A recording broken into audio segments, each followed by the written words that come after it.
Welcome everyone. पटवारी भर्ती 2022-23 के लिए सामान्य प्रबंधन का ये पार्ट थर्ड है हमारा।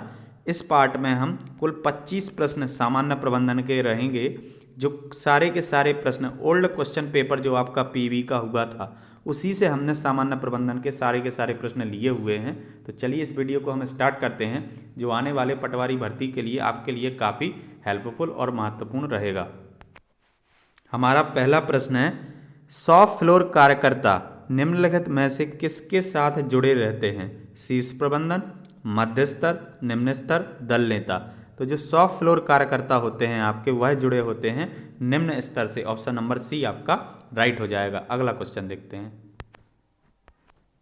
निम्नलिखित में से कौन कार्यशैली पूंजी का स्रोत नहीं है? आपको बताना है कौन कार्यशैली पूंजी का स्रोत नहीं है। ऑप्शन दिया हुआ है वाणिज्य पत्र, बैंक ओवरड्राफ्ट, बिलों की भुनाई, असुरक्षित आवधिक ऋण। तो जो आपका असुरक्षित आवधिक ऋण होता है वह कार्यशैली पूंजी का स्रोत नहीं होता है। तो ऑप्शन नंबर डी आपका राइट हो जाएगा। कच्चे माल की खरीद के लिए भुगतान और बिक्री के नकदी वसूली के बीच के समय अंतराल को जाना जाता है। आपको बताना है कच्चे माल की खरीद के लिए भुगतान और बिक्री के नकदी वसूली के बीच के समय अंतराल को जाना जाता है नगद चक्र, कंपनी के लिए संचालन चक्र, ए और बी दोनों, इनमें से कोई नहीं। तो जो कच्चे माल की खरीद के लिए भुगतान और बिक्री से नकदी वसूली के बीच के समय को हम बोलते हैं कैश साइकिल या नगद चक्र। ऑप्शन नंबर ए आपका राइट हो जाएगा। एक संगठन में निम्न में से कौन सा कार्य कर्मचारियों के कौशल और क्षमताओं को बढ़ावा देता है? आपको बताना है कि एक संगठन में निम्न में से कौन सा कार्य कर्मचारियों के कौशल और क्षमताओं को बढ़ाता है? स्थानन, प्रशिक्षण, प्रवेशन और विकास। तो हमें बढ़ाना है उनके कौशल और क्षमताओं को, तो हम उनको प्रशिक्षण देंगे, ट्रेनिंग देंगे। ऑप्शन नंबर बी आपका राइट हो जाएगा। किसी भी टॉपिक पर या किसी भी सब्जेक्ट का जब आप प्रिपरेशन करते हैं तो आपको याद रखना है, उसको आपको बेसिक से समझ लेना है। तो कभी कभी बहुत ही आसान प्रश्न एग्जाम में आ जाते हैं, तो आपको ऐसे प्रिपरेशन करना है कि जीरो लेवल से हाई लेवल तक के प्रश्नों को आप समझ के आसानी से उत्तर दे सकें। चलिए हम अगला प्रश्न देखते हैं। HRP या मानव संसाधन योजना प्रक्रिया में प्रत्येक वर्ष में से निम्न में से कौन से चरण आवश्यक हैं जो उसमें परिवर्तन को शामिल कर उसे अधिक उपयोगी बनाते हैं? ऑप्शन आपको दिए हुए हैं, अलग धन की स्थापना, प्रशिक्षण, व्यापार के लक्ष्यों को सुनिश्चित करना, प्रक्रिया की समीक्षा करना। तो इस क्वेश्चन का आपका राइट आंसर हो जाएगा प्रक्रिया की समीक्षा करना, रिव्यूइंग ऑफ प्रोसेस। तो जब आप ह्यूमन रिसोर्स प्लानिंग को और उपयोगी ढंग से समीक्षा करेंगे प्रक्रिया की, तो उसको आप और उपयोगी ढंग से लागू कर पाएंगे। अगला क्वेश्चन देखते हैं। लोगों को आंकने की प्रवृत्ति है जो कि उस समूह के अवगम पर आधारित है जिससे वे संबंधित होते हैं। स्टीरियोटाइपिंग, परिवेश प्रभाव, प्रक्षेपण, चयन अनुभूति। तो लोगों को आंकने की प्रवृत्ति जो समूह के अवागम पर आधारित है, संबंधित है, तो रूढ़िबद्धता या स्टीरियोटाइपिंग, इसका ऑप्शन नंबर ए आपका राइट हो जाएगा। अगला क्वेश्चन देखते हैं। कौन से सिद्धांत में माना जाता है कि नेताओं में कुछ सहज व्यक्तित्व लक्षण होते हैं? नेतृत्व विशेषक सिद्धांत, नेतृत्व का व्यवहार सिद्धांत, नेतृत्व का स्थितिजन्य सिद्धांत, उपयुक्त में से कोई नहीं। तो जो आपका नेतृत्व का विशेषक सिद्धांत होता है ऑप्शन नंबर ए, इसमें माना जाता है कि नेताओं में कुछ सहज या अंतर्जात व्यक्तित्व लक्षण होते हैं। ऑप्शन नंबर ए नेतृत्व का विशेषक सिद्धांत आपका राइट हो जाएगा। अगला क्वेश्चन देखते हैं। सरकार की नीतियां और कार्य इसे संदर्भित करती हैं। आपको बताना है किसे संदर्भित करती हैं? आर्थिक पर्यावरण, भौतिक पर्यावरण, विपणन पर्यावरण, सांस्कृतिक पर्यावरण। तो जो सरकार की नीतियां और कार्य होते हैं वो इकोनॉमिक एनवायरनमेंट, आर्थिक पर्यावरण को क्या करती हैं? संदर्भित करती हैं। ऑप्शन नंबर ए आपका राइट हो जाएगा। निम्न में से किसका प्रयोग अधीनस्थों की गतिविधियों को मापने और सही करने के लिए किया जाता है जिससे यह सुनिश्चित हो सके कि कार्यक्रम योजनाओं के अनुरूप है? नियंत्रण, प्रभावशीलता, आयोजन और योजना। तो इस क्वेश्चन का राइट आंसर हो जाएगा आपका नियंत्रण। नियंत्रण का प्रयोग किया जाता है अधीनस्थों की गतिविधियों को मापने और सही करने के लिए किया जाता है, जिससे यह सुनिश्चित किया जा सके कि कार्यक्रम योजनाओं के अनुरूप हो। तो नियंत्रण या कंट्रोलिंग, ऑप्शन नंबर ए आपका राइट है। अगला क्वेश्चन देखते हैं। अधीनस्थ कर्मचारियों की संख्या को संदर्भित करती है जिसका प्रबंधन प्रभावी ढंग से वरिष्ठ करता है। नियंत्रण विस्तृति, निर्देशन एकला, नियंत्रण एकला और क्रम। तो नियंत्रण विस्तृति आपका राइट हो जाएगा, ऑप्शन नंबर ए। अगला क्वेश्चन देखते हैं।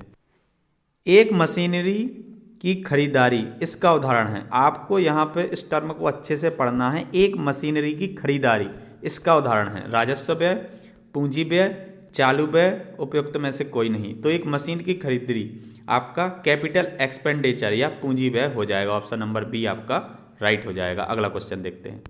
आगे बढ़ने से कुछ और इम्पोर्टेंट जानकारी मैं आपको देता हूं। इस चैनल पर मैं प्रैक्टिस सेट भी अपलोड करता हूं, जिसमें सामान्य ज्ञान, गणित, सामान्य विज्ञान, सामान्य कंप्यूटर ज्ञान और रीजनिंग रहता है। ये पांचों के पांचों विषय आपके पटवारी एग्जाम में आने वाले हैं। तो हर विषय से मैं 5 प्रश्न लेता हूँ, कुल 25 प्रश्न मैं लेता हूँ। तो इस प्रैक्टिस सेट को भी आपको देना है, जो आपके लिए पटवारी एग्जाम के लिए हेल्पफुल भी रहेगा। और 25 में से आप कितना स्कोर कर पाते हैं यह आपको कमेंट बॉक्स में ही बताना है। तो इस चैनल को आप सब्सक्राइब कर लें और बेल का आइकॉन को भी प्रेस कर लें।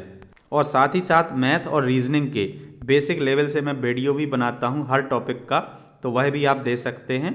जैसे साधारण ब्याज, चक्रवृद्धि ब्याज, कार्य समय, नाव, चाल दूरी, कार्य समय, प्रायिकता, ऐसे बहुत सारे टॉपिक पर इस चैनल पर वीडियो अपलोड हैं, तो वह भी आप देख सकते हैं। चलिए वीडियो में हम आगे बढ़ते हैं। अगला प्रश्न है हमारा, परिचालन प्रभाव में परिवर्तन के कारण को मापता है जो एबिट पर क्षमता का संचालन करता है। ऋण पूंजी, परिचालन लाभ, विक्रय परिमाण, राजस्व। तो इस क्वेश्चन का राइट आंसर हो जाएगा आपका सेल क्वांटिटी, विक्रय परिमाण, ऑप्शन नंबर सी आपका राइट हो जाएगा। अगला क्वेश्चन देखते हैं। लेन देन के अभिलेखन, वर्गीकरण, संचितीकरण की प्रक्रिया को कहा जाता है। बही खाता लेखन, वित्तीय लेखांकन, वित्तीय विवरण, आप आय विवरण की तैयारी। तो लेन देन के अभिलेखन, वर्गीकरण और संचितीकरण की प्रक्रिया को हम कहते हैं बुक कीपिंग या बही खाता लेखन, ऑप्शन नंबर ए आपका राइट हो जाएगा।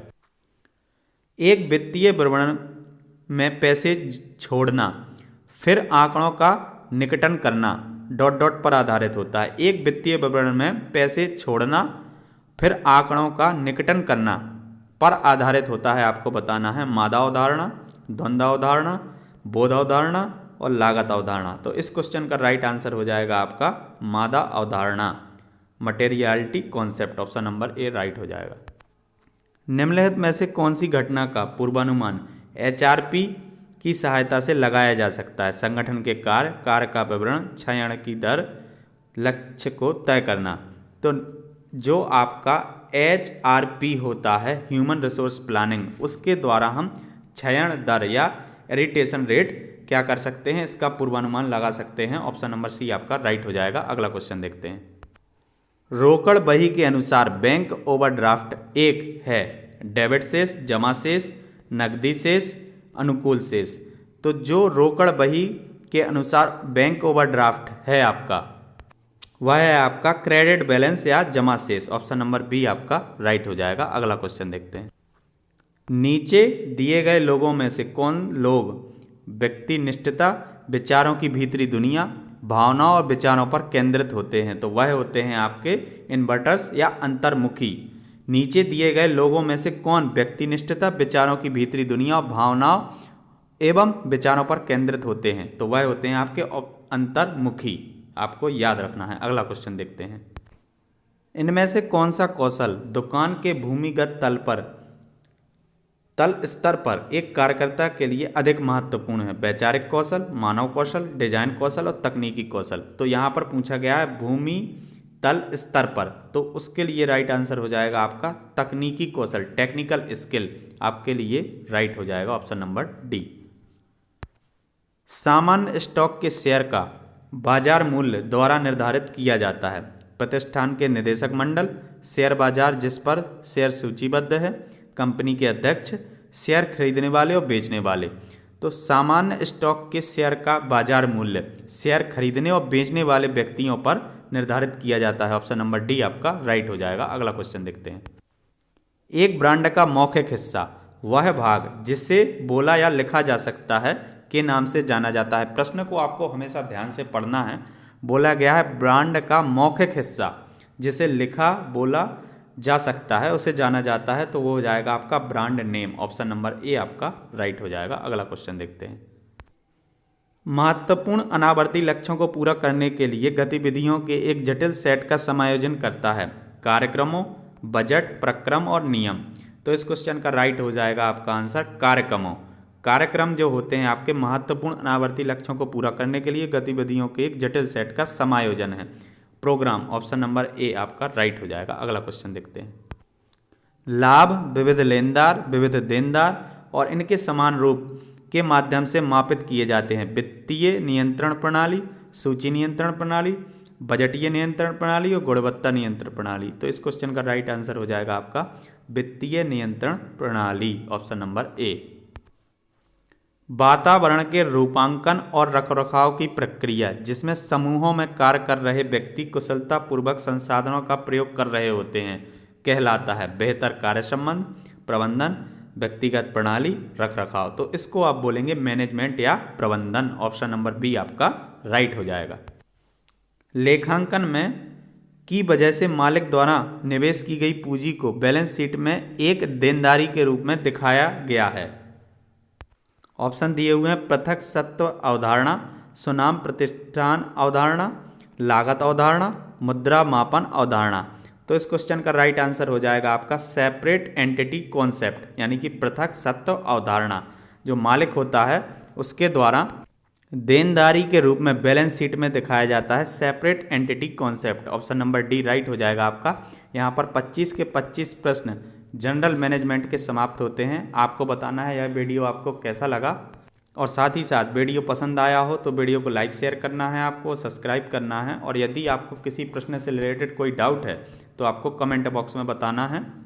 चैनल को यदि आपने अभी तक सब्सक्राइब नहीं किया है तो सब्सक्राइब कर लें। इस चैनल पर बहुत सारे पटवारी भर्ती से रिलेटेड जीके, जीएस और जनरल मैनेजमेंट और मैथ के प्रैक्टिस सेट हैं, तो उनको भी आप देख सकते हैं। चलिए मिलते हैं हम नेक्स्ट वीडियो में। Thanks for watching.